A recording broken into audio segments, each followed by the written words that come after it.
ಎಂದಿರುವ ನನ್ನ ಕಾಮದ ಜೀವನದ ಮೈ ಕಸ್ತೂರಿ. ಕಾಮ ಕಸ್ತೂರಿಯ ಸುವಾಸನೆಯ ಸುಗಂಧಕ್ಕೆ ಮನ ಸೋತು ನನ್ನ ಮನ ಉಚ್ಚತ್ತು ಕುಣಿಯುತ್ತಿದೆ. ಮೆತ್ತನೆ ಹಾಸಿಗೆಯಲ್ಲಿ ಮಲಯುತ್ತ ನಡೆಸಲು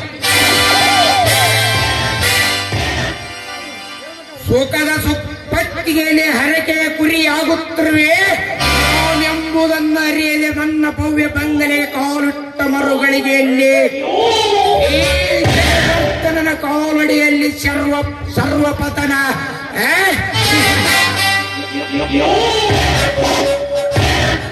ನನ್ನ ಕಾಮದ ಕಂಗಳಲ್ಲಿ ಅಂಗಗಳನ್ನು ಅಳಲಿಸಿ ಮಯೂರಿ ಸತ್ಯ ನನ್ನ ಕಾಮದ ನಿಷೇಧಿಸು ನಾಟ್ಯ ಮಯೂರಿ ನೀನೆ.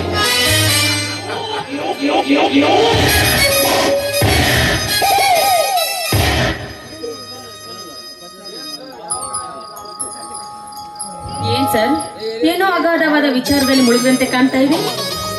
ಮಯೂರಿ, ಕ್ಷಣ ಕ್ಷಣವು ನಿನ್ನ ಸುಳೆ ಬಾಳೆ ತಿಂಡೆ ಅಂತಿರುವ ನಿನ್ನ ಹಾವಭಾವದ ಭಂಗಿ,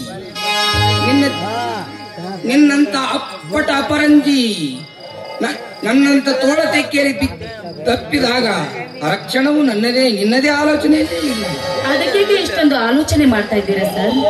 ನೋಡಿ, ನಿಮ್ಮ ಜೊತೆಯಲ್ಲಿ ನಾನು ನಿಮಗೆ ಮಧುರವಾದ ಸಿಹಿ ಜೇನವನ್ನು ಉಣುಬಡಿಸುವಳು ನಾನೇ ಅಂದ ಮೇಲೆ, ನಿಮ್ಮನ್ನು ಬಯಸಿ ಬಂದಿದ್ದೇನೆ ಅಂದ ಮೇಲೆ ಅದ್ಯಾಕೆ ಅಷ್ಟೊಂದು ಆಲೋಚನೆ ಮಾಡ್ತಾ ಇದ್ದೀರಾ? ಆಶ್ಚರ್ಯ ಅದಕ್ಕಲ್ಲ ಮಯೂರಿ, ಆ ಚಾಣಕ್ಯನ ಮಳೆ ಅಡಿಯಲ್ಲಿ ಮುಡುಪಾದರೆ ಹೇಗೆ ಅಂತ. ನಾನು ಒಂದು ಹೆಣ್ಣಾಗಿ ನನ್ನ ಹೆಣ್ತನವನ್ನು ನಿಮಗೆ ಮುಡುಪಾಗಿ ಇಟ್ಟಿದ್ದೇನೆ. ಅವನ ಕೈಯಲ್ಲಿ ನಾನು ಸೂತ್ರದ ಗೊಂಬೆ ಅಷ್ಟೇ. ಆದ್ರೆ ನಿಜವಾಗ್ಲೂ ನಾನು ನಿಮ್ಮ ಪ್ರೇಯಸಿ ಅಂದ ಮೇಲೆ ಆ ಭಯವನ್ನು ತೊಡೆದು ಹಾಕಿ ಸರ್. ನೀವು ಮತ್ಯಾವ ವಿಷಯವನ್ನು ಡಿಟೆಕ್ಟಿವ್ ಮಾಡಿರ್ವೆ? ನೋಡಿ, ಇವತ್ತು MLA ಪ್ರೋಗ್ರಾಮ್ ಇದೆ, ನಡೀರಿ, ರೆಡಿಯಾಗಿ ಅಲ್ಲಿಗೆ ಹೋಗೋಣ. ಆ ಮಿನಿಸ್ಟರ್ ನನಗೆ ಕಾಯುತ್ತ ಕೂರಬೇಕು, ಆದರೆ ನಾನು ಹೋಗಿ ಅವರನ್ನು ಕಾಯುವುದಿಲ್ಲ. ಅದು ನಿಜನೇ, ಅವರು MLA ಆಗಿದ್ದು ನಿಮ್ಮ ಆಶೀರ್ವಾದದಿಂದ ಅಲ್ಲವೇ? What do you mean? ಏನು ಮತ್ತೇನು ಸಮಾಚಾರ ಮಯೂರಿ? ನಿನ್ನೆ ಮೊನ್ನೆ ಯಾವ ವಿಷಯವನ್ನು ಡಿಟೆಕ್ಟಿವ್ ಮಾಡಿ? ನೋಡಿ, ನಾನು ನಮ್ಗೊಂದು ವಿಷಯ ಹೇಳ್ಬೇಕು ಅಂತ ಅನ್ಕೊಂಡಿದ್ದೇನೆ. ಆದ್ರೆ ಆ ವಿಷಯವನ್ನು ಹೇಳಿದ್ರೆ ನಿಮ್ಗೆ ದುಃಖ ಅಂತ ಅನ್ನಿಸ್ಬೋದು. ನಿಮ್ಮ ತಂಗಿ ಅಶೋಕ, ನಿಮ್ಮ ಅಳಿಯ, ನಿಮ್ಮ ತಂಗಿಗೆ ಚಿತ್ರಹಿಂಸೆ ಕೊಡ್ತಾ ಇದ್ದಾನೆ. ಪಾಪ, ಅವಳ ಪ್ರಾಣವನ್ನೇ ಅಂಗೈಲಿ ಇಟ್ಕೊಂಡು ಬದುಕ್ತಾ ಇದ್ದಾಳೆ sir. What do you mean? ಏನು ಹೇಳುತ್ತೀವಿ? ಅವಳು ಯಾಕೆ ನನಗೆ ಈ ವಿಷಯ ಹೇಳಲಿಲ್ಲ? ಮೊನ್ನೆ 10 ಲಕ್ಷ ಹಣ ತೆಗೆದುಕೊಂಡುವಾಗಲೂ ಹೇಳಲಿಲ್ಲ. ಹೌದು ಸರ್, ಆ ವಿಷಯ ಏನು ಅಂತ ನನಗೂ ಸರಿಯಾಗಿ ಗೊತ್ತಿಲ್ಲ. ಆದ್ರೆ ನಿಮ್ಮ ಅಳಿಯ ದಿನಾಲು ಹಗಲು ರಾತ್ರಿ ಅನ್ನೋದೇ ಕುಡಿತಾನೆ. ಕುಡಿದು ಬಂದು ಅವಳಿಗೆ ಚಿತ್ರಹಿಂಸೆ ಕೊಡ್ತಾನೆ. ನೋಡಿ, ಮನೆಯಲ್ಲೇ ಕುಳಿತು ಪಾರ್ಟಿ ಮಾಡ್ತಾನೆ. ಆ ಪಾರ್ಟಿಗೆ ಸ್ನಾಕ್ಸ್ ಕೂಡ ಅವಳ ಕೈಯಿಂದ ತಯಾರು ಮಾಡಿಸ್ತಾನೆ. ಫ್ಯಾಕ್ಟ್ರಿಗೆ ಕೆಲಸಕ್ಕೆ ಹೋಗ್ಬೇಕು, ರಾತ್ರಿ ಮನೆಯಲ್ಲಿ ಕೆಲಸ ಮಾಡ್ಬೇಕು. ಕೊಡಬಾರ್ದ ಚಿತ್ರಹಿಂಸೆನೂ ನಿನ್ನ ತಂಗಿಗೆ ಕೊಟ್ಟು ತುಂಬಾ ಕಾಡಿಸ್ತಾ ಇದ್ದಾನೆ ಆ ನಿಮ್ಮ ಅಳಿಯ. ಮಾರಾಣಿಯಂತೆ ಮುದ್ದಾಡಿ ಬೆಳೆದ ನನ್ನ ತಂಗಿ ಇಂಥ ಕಟ್ಟಕ್ಕೆ ಸಿಲುಕಿದರೂ ನನ್ನ ಮುಂದೆ ಹೇಳಿಕೊಂಡಿಲ್ಲ. ಇದರಲ್ಲಿ ಏನೋ ತಂತ್ರ ಅಡಗಿದೆ ಅಂತ ಕಾಣುತ್ತದೆ. ನಾನು ಮಿನಿಸ್ಟರ್ನ ಜೊತೆ ಮೀಟಿಂಗ್ ಹೋಗಿ ತಂಗಿಯ ಮನೆಗೆ ಹೋಗಿ ಬರುತ್ತೇನೆ. ಆಯ್ತು ಸರ್, ಆದಷ್ಟು ಬೇಗ ರೆಡಿಯಾಗಿ ಬಂದ್ಬಿಡಿ. ಹಾಗೆ ರೆಡಿ ಆಗೋಂದರೆ ಹೇಗೆ ಮಯೂರಿ? ನೀನು ನನ್ನ ಜೊತೆ ಆಡಿ ಕುಣಿದು ನನ್ನ ಮನ ತಣಿಸಿದಾಗ ಮಾತ್ರ ನಾನು ರೆಡಿ ಆಗುತ್ತೇನೆ. ಅಂತೆ ಆಗ್ಲಿ.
ಹೋಗು.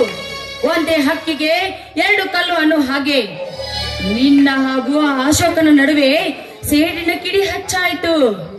ಇನ್ನು ಮುಂದೆ ನೋಡ್ತಾ ಇರು ಈ ಮಯೂರಿಯ ಕುತಂತ್ರದ ಮರ್ಮವನ್ನು.